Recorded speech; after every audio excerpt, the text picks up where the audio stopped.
you already learned period 1? Have you not started school yet? Did you just start? Are you already way ahead into period 2? Let me know where you're at. Most subjects are right around, most classes are right around now. If you started school a lot earlier, then you're going to already be past this. Yeah, so it looks like some of you guys are in period 1, almost done with period 1. Before period 1, just started school. Awesome. So if you're in period 1, you're in the right place. So if you've got a test coming up, you're going to start, doing multiple choice, short answer questions. All these things are going to come at you soon. You're going to want to make sure that you are ready to go for it. So I'm going to be telling you guys exactly what you got to know about period 1. A little bit about me. You can find me anywhere on social media at Think Fiveable. This is all the Fiveable review. A quick thing about this platform here. If you guys got any questions, make sure you hit ask a question below and throw that up there. And you can also upvote questions inside there. And so as soon as you do that, I will do, let's see, I can hide this one. So like, for example, this students and teachers, so I can answer that and I can hit done answer. So anyways, all right, so let's get going. Boom, boom, boom. Even though it is only worth, oops, let me go back. It's only worth 5% of the actual exam. However, it's really important that you understand the basics of history, right? This is the foundation of the rest of your class. And so a lot of what happens in this time period really sets the tone for the rest of it. It's also a good time to start really learning those skills, thinking about historical themes, thinking about how to analyze things and ask things and really like dig into it. A lot of that happens in this time period. So there are 3 key concepts. If you haven't quite looked yet at the course description for AP World History, that's something that you definitely want to see. And I'm going to be designing a course guide that kind of gives you a quick summary of that. So I'll send that out soon. But basically all of the time periods are divided out into different key concepts. And each of those key concepts are really exactly what you have to know for the exam. It's not like you don't have to know every single page of your textbook. Your textbook has a lot more information than will be on the test. So you kind of have to try to find a line between studying for your test in class and studying for the exam in May. But I'm going to be showing you exactly what you need to know for the exam in May. And in doing so, really going to hit on exactly what you need to know for your class too. So there's 3 key concepts. Tonight, I'm just going to be talking about the first 2, early humans and the Neolithic Revolution. And then I'll talk a little bit about the early agrarian civilizations, but that's really going to be for next Monday. So, all right. So again, if you guys have any questions, drop them below. I'll stop every once in a while and just answer a few of the questions and make sure that, you guys are here, you're learning and all your questions are being asked. So key concept 1.1 is basically early humans, which go well beyond where you need to know in this class, but all the way up until just before the development of agriculture. That will happen in key concept 1.2. So basically, the couple of bullet points of things to know here is the out of Africa theory. So early humans, migrated. They start in Africa. This is the map that you'll see oftentimes. There we go. Okay, so this map, sometimes it's a really good like multiple choice question or something to answer a short answer question off of, because this is showing you, you can see in the red here, humans begin in Africa hundreds of thousands of years ago and then migrate out because of climate, because of resources, because of, all different factors of why people would move. And so as people are migrating, they're bringing with them everything, their culture, their ideas, everything. And so this is how humans populated the world. This image right here, this is something that could definitely be used in a multiple choice question.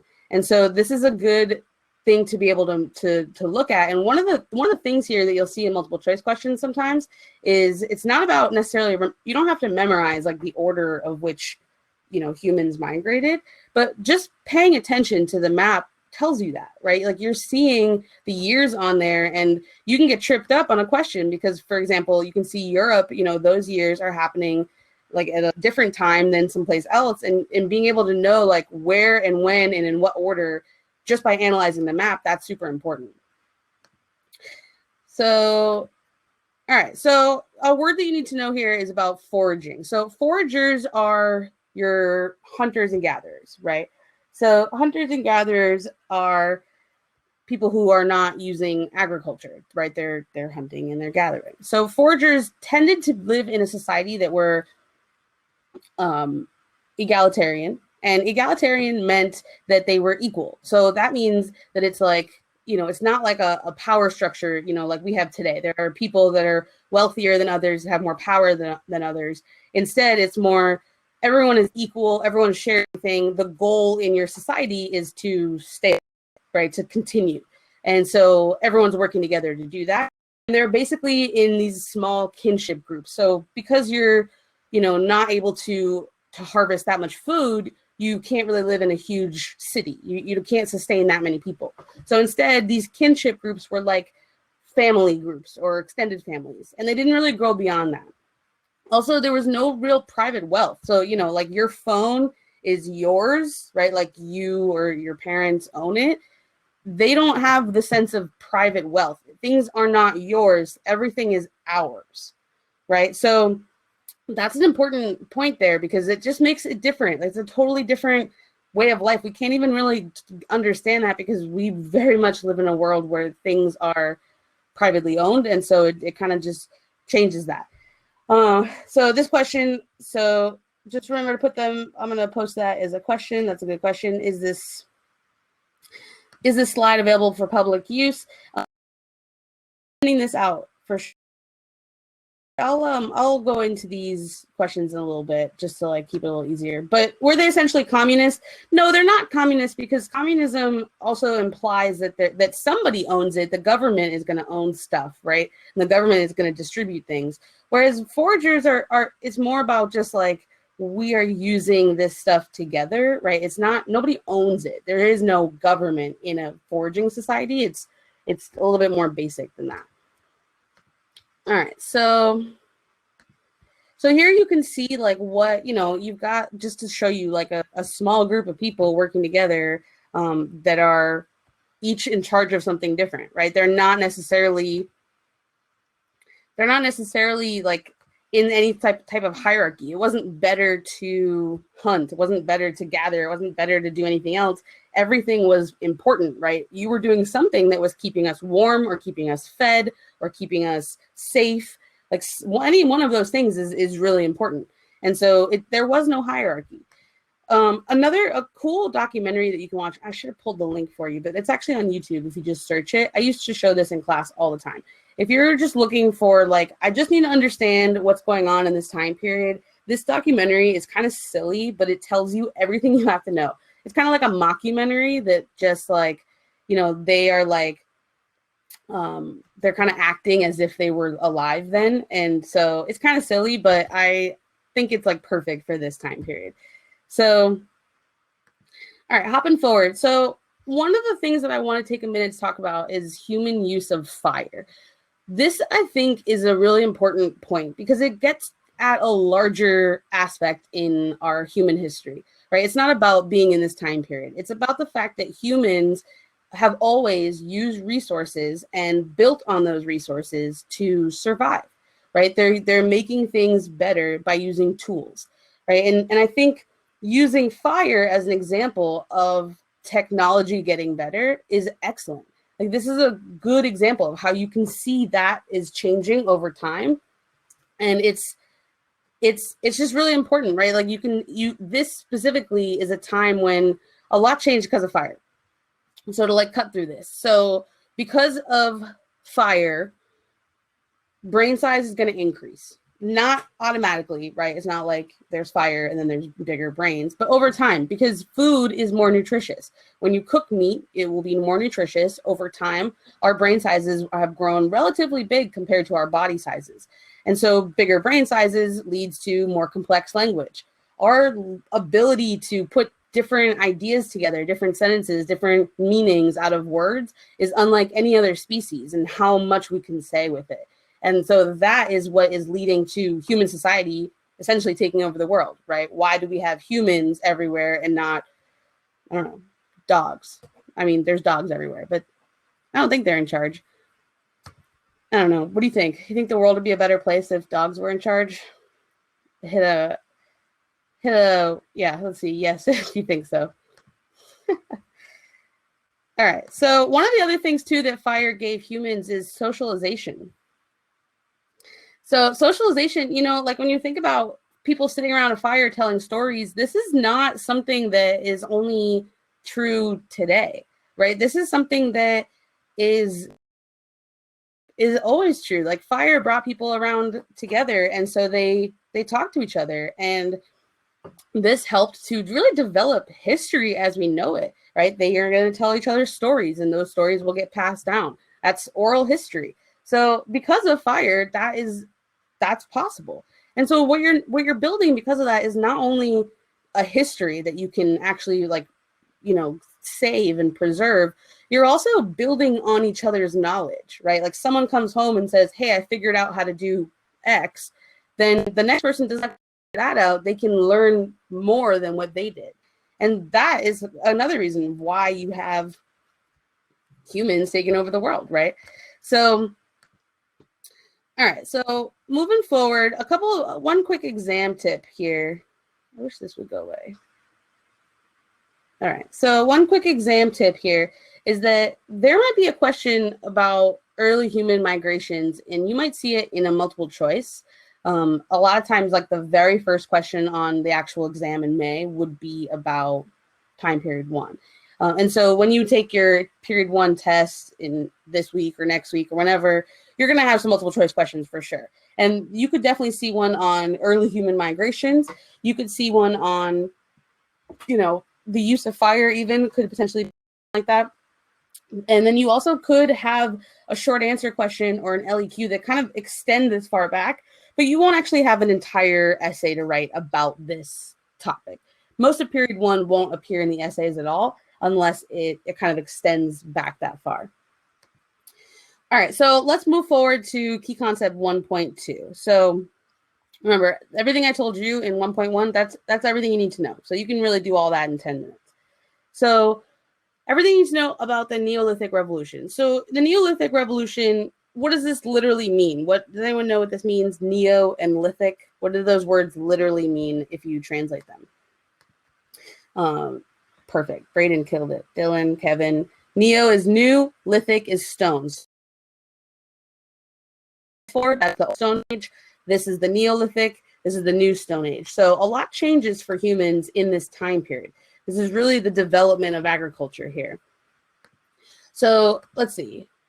I'm going to kind of cut through a couple of things. So there's a lot of reasons why a lot changes after the Neolithic Revolution, why you could argue that this is the most important development in the history of humans, right? This, in anything, and no matter all the way up until today, out of everything that we've ever done, you could argue this is the most important.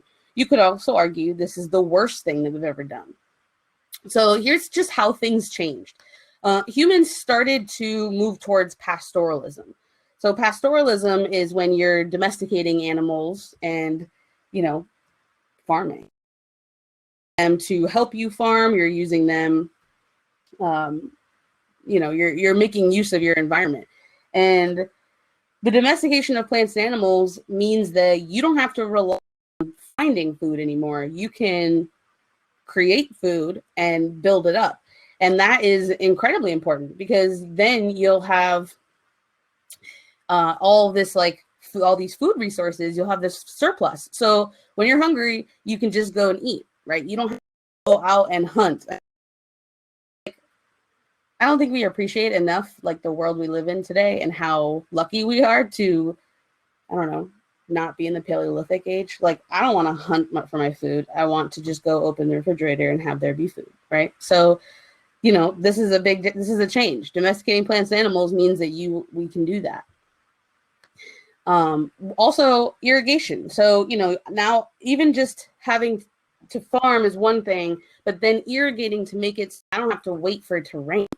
Humans just continue to solve problems, right? So it's okay, so we have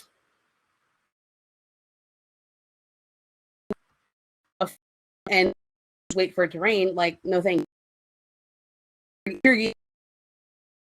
To where you need it to be, and then you can control it. And so really this is kind of a story of like when humans started controlling the environment. So you can see why some would argue that it is the worst move. So another thing that we're going to see here is a population increase. Anytime in history, so like if you're taking notes, write this down, more food equals more people. Every time there's more food in any time in history, for some reason, there's a surplus, there's extra food, there's going to be more people every single time.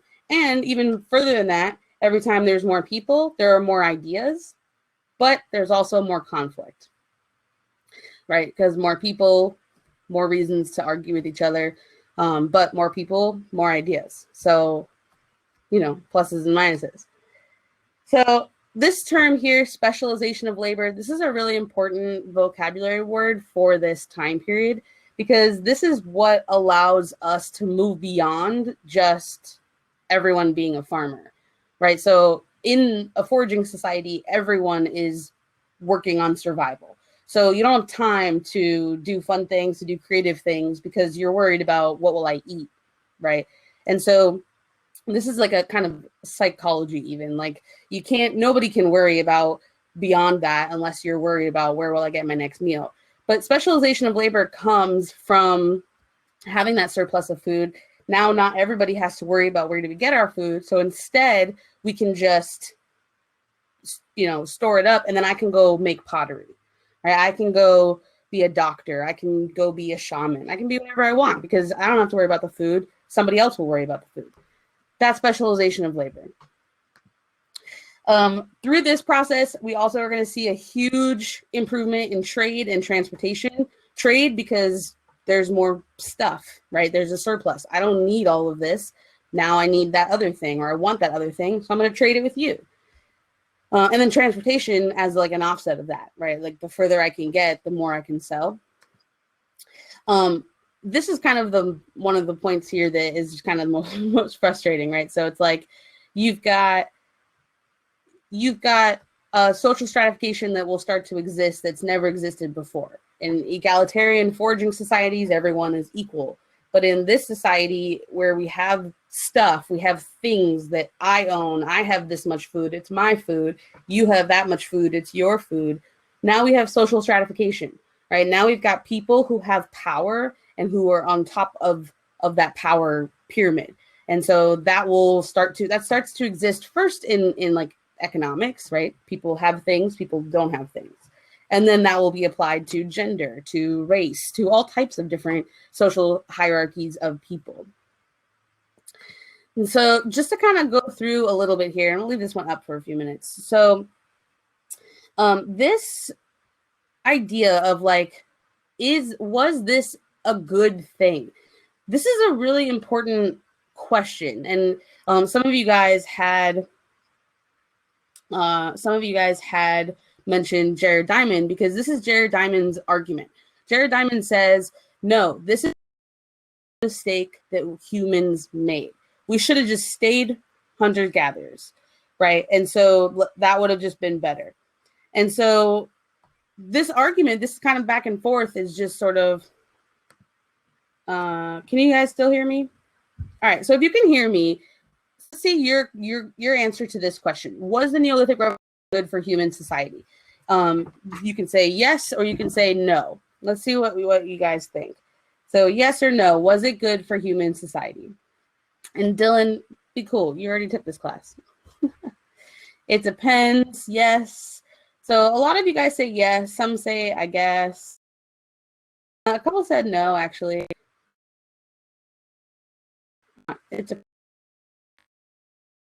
It's hard to imagine life without it. So it's hard to say like this is a mistake because there's no way we can go back. But let's just like look at these ideas, because one of the questions that you could see on a exam and could ask you to argue this, right? A short answer question that asks you whether or not it was, you know, like name one positive change of the Neolithic Revolution, name one negative change. And this will kind of help you to answer a question like that, because that's a popular short answer question to throw on Unit 1 exams. So you could say, yes, it was awesome. The population went up. We have cities, we have civilizations, we're learning, we have technology, you know, we have all this stuff. We have new ideas because we have more people. So good. Or you're like, no, we have more people and now we have everyone's living in close quarters and disease spreads and it's not great because people died. So those are one ways you could argue it. Another positive would be domestication of plants and animals that led to the surplus of food. So this is good, right? That's like awesome. Thank you, you know, thank you early farmers for figuring that out. Or you can say that's not good because look at what you've done to the earth, right? Like our earth would not be anywhere close to where we're at had we not have done this. Of course, we extremely accelerated what we've done to the earth because of industrialization, not agrarian societies. However, it's kind of where it starts, right? And so you could argue either way. A third thing you could argue is that the development of new technologies is awesome. I mean, which one of us is going to say, no, we're good. We'll just have, you know, we'll just play with rocks. We don't need nice technologies anymore. And that's fine. And others might say, you know, but like the problem with that is that now you have increased conflict. As long as we're making technology that I make my technology better than my enemy so that if they attack me, I win, right? Like that's a problem. And finally is the specialization of labor. So specialization of labor is good because then you have new things, right? You have people who are in charge of making new things. And so you're going to have just more stuff, more culture, more technology, more, you know, innovation with that. And on the other hand, that's the end of egalitarianism. We'll never see a like actual egalitarian society ever again, unless you look at like smaller societies. Potentially there's examples, but for the most part, every society is built around some sort of power structure. You know, whether that is class or gender or race or, you know, wealth or whatever.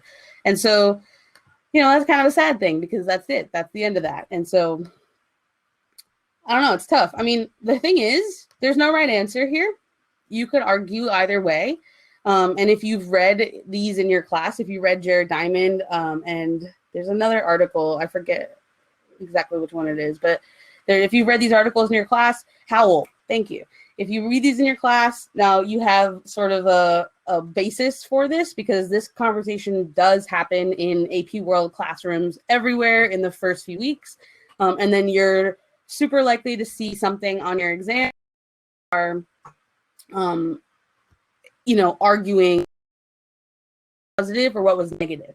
So just to be clear, and nowhere on the exam are you going to be asked if it was good, right? Like there's no type of question that's like, was this a good thing? Argue yes or no. Instead, it'll sort of ask you about, you know, like it could look at positive changes over time. It could look at negative changes over time. But it's usually not that simple, right? So, but I think a question just based on what was a positive development of the agricultural revolution would be a short answer question for Unit 1 exam. And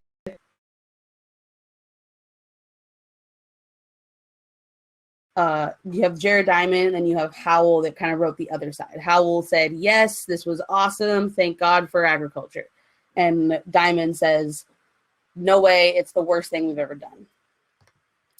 All right, so jumping ahead, we are almost through.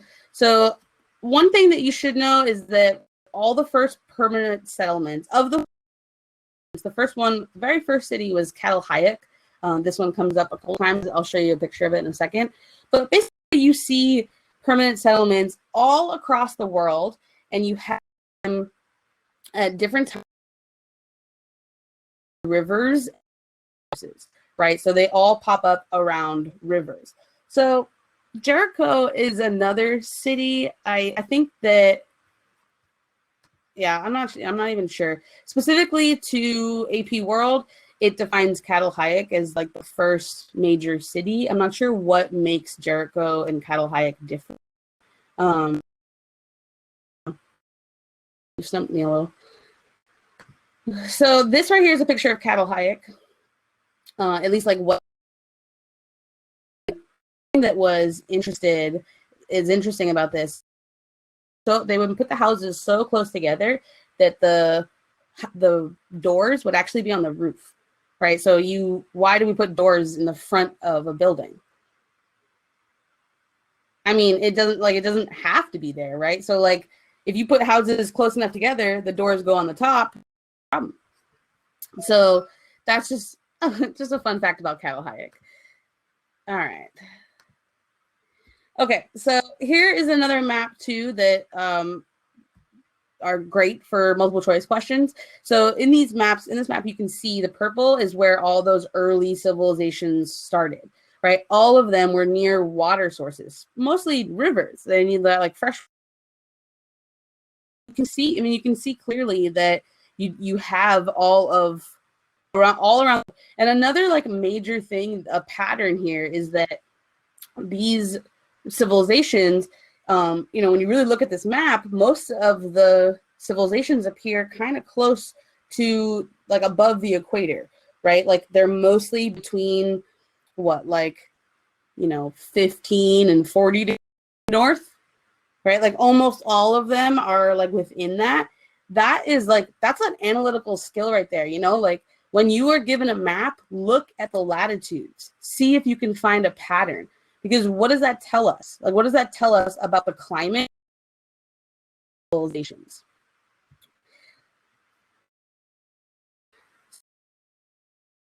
Is mostly warm, right? So like you're right near the equator.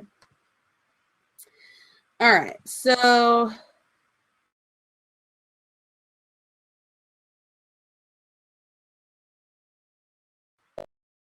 first question is like or a short answer question on the agricultural revolution, and something we'll get into later.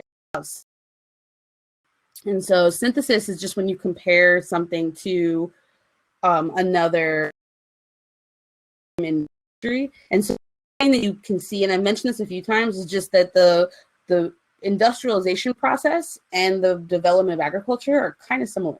And so when you go later on and we talk about industrialization, and you're going to see some of the positives and negatives of industrialization are very similar to the development of agriculture.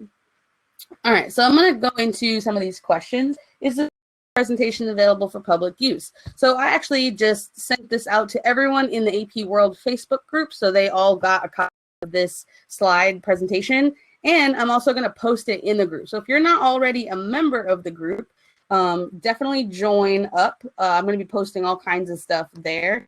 And so let me just put this facebook.com/groups/AP World. Save. Okay, so you should be able to see a little button now for the Facebook group. So you've got that.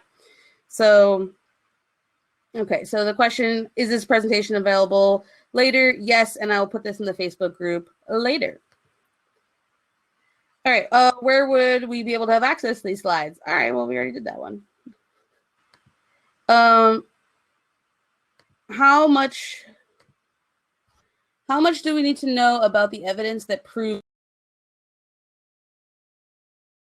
you know a lot about this entire time period? If you just know the basic overall, the patterns, the general, like what's going on, that's enough. You don't have evidence that proves migration. It starts in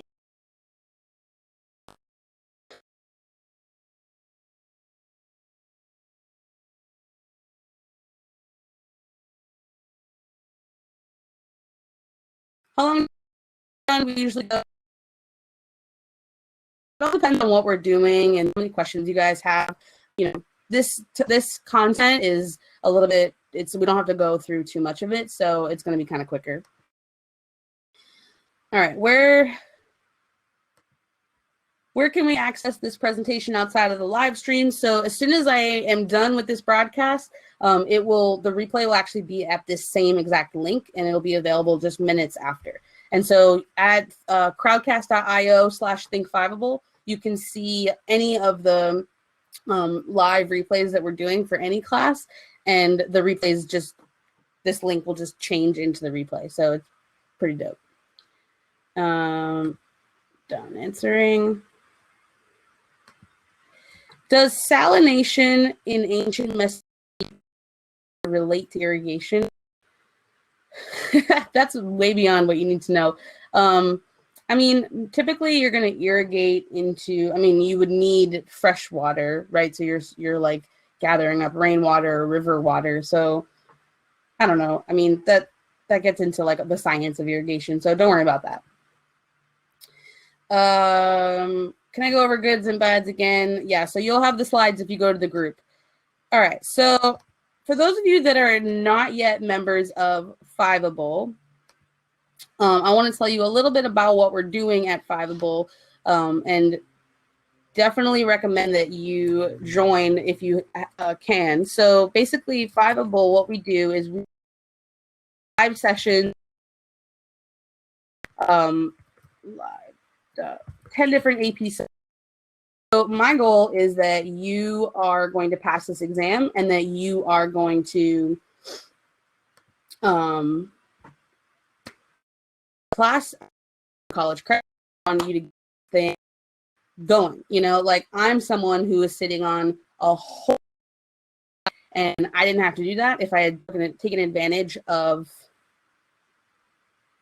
this, right? Of this kind of AP. Thank you, Dylan. Nice, Dylan. So anyways, so you can use that link. I also popped up a link on the bottom. And so